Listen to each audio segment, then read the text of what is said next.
Pâté de Pâques, pour la Pâques française, une belle recette du Berry avec des œufs et un beau feuilletage. Alors, qu'avons-nous besoin pour faire tout ça? Eh bien, pas mal d'ingrédients. Nous avons du vermouth, des herbes. Nous avons bien sûr des médaillons de veau, du haché. On a du piment, de la noix de muscade. On a également des œufs, de l'ail, des échalotes bien sûr pour relever le tout, et alors de la pâte feuilletée.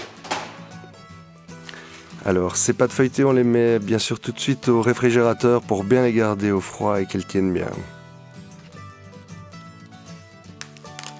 Alors on va commencer par découper plus ou moins 300 g de médaillons de veau en fines brunoises. Et ce qui est très important, c'est qu'on va le faire au couteau et pas au mixeur pour garder de la mâche et une bonne texture qui va contraster avec le haché, plus ou moins là aussi 250 g avec lequel on va le mélanger.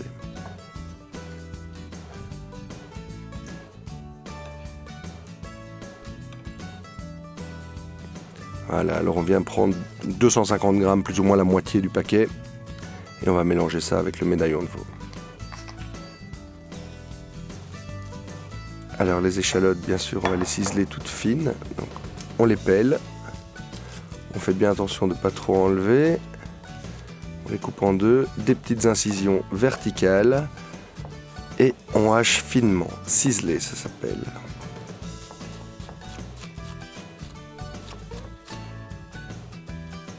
Voilà. On mélange ça avec le haché ainsi que la brunoise. Une gousse d'ail. Pelé, écrasé finement.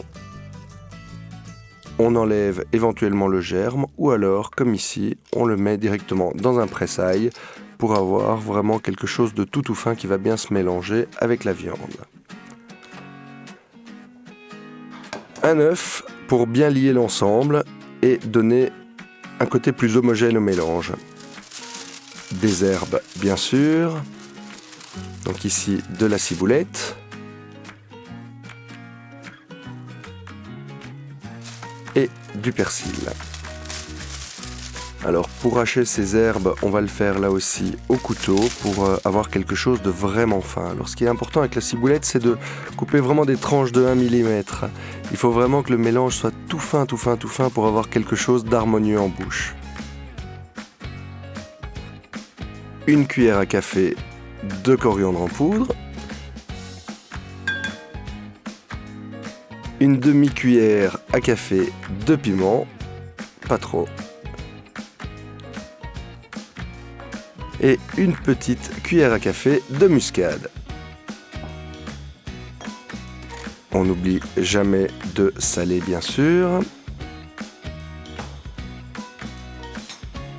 Et alors la fameuse cuillère abondante de vermouth. Oups là! Voilà. On mélange à la cuillère ou alors avec les mains, bien lavé bien sûr, jusqu'à obtenir quelque chose de bien homogène. Alors les œufs, qu'on a bien sûr fait cuire 9 minutes dans l'eau bouillante, on les écale.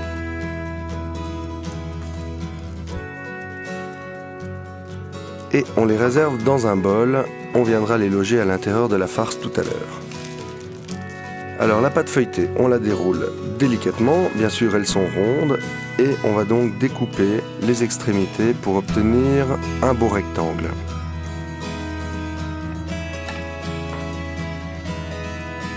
Les restes, on ne les jette pas, on les réserve au réfrigérateur et on pourra en faire des petits feuilletés pour l'apéritif par exemple. On dépose 4 cuillères à soupe de mélange dans le fond. Ça va être la base pour notre farce. Voilà, bien étalée en longueur. Et sur cette farce, on vient déposer les œufs durs. Voilà, comme ça, bien alignés, tous dans le même sens. Et on vient rajouter la deuxième moitié de la farce au-dessus pour faire comme une grosse saucisse avec les œufs incorporés à l'intérieur. On bat vite un petit œuf et cet œuf, on va l'étaler sur le bord de la pâte. Ça va nous permettre de sceller les deux couches de pâte ensemble. Donc avec la deuxième pâte feuilletée, on fait de nouveau la même chose. On coupe un grand rectangle qu'on vient déposer au-dessus. On rabat les bords et avec une fourchette, on vient pincer les deux pâtes pour avoir quelque chose bien fermé. Avec le reste de l'œuf, on peint notre feuilletage pour avoir quelque chose vraiment bien brillant. Et alors, traditionnellement, pour ce genre de gâteaux, si on veut, on les décore avec des petites feuilles, des motifs. On utilise pour ça nos petites chutes et c'est très pratique et c'est vraiment très joli, c'est vraiment traditionnel. Voilà, on fait des petites incisions pour vraiment faire des feuilles, c'est joli. Et alors, chose très très importante, on n'oublie pas de faire une petite cheminée au centre. On peut même éventuellement mettre un petit morceau de papier roulé à l'intérieur, ça va permettre d'évacuer la vapeur et d'avoir vraiment quelque chose de croustillant. 45 minutes au four à 180 degrés, voilà le résultat. Regardez-moi cette belle coloration.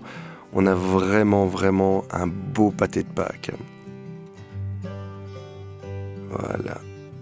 On enlève le papier sulfurisé sur lequel on a cuit le pâté. On dépose sur une belle assiette. Et on coupe des tranches avec un couteau à pain. Voilà, ce qui est vraiment bien avec ce genre de pâté, c'est de voir donc la coupe et d'avoir chaque fois ces œufs avec le blanc et le jaune. Et on sert ce pâté avec une belle salade bien vinaigrée. Et voilà le travail, regardez-moi ça comme c'est beau. Voilà, les recettes sur delhaize.be, vous avez tous les ingrédients avec toutes les quantités et une recette finalement très facile à faire.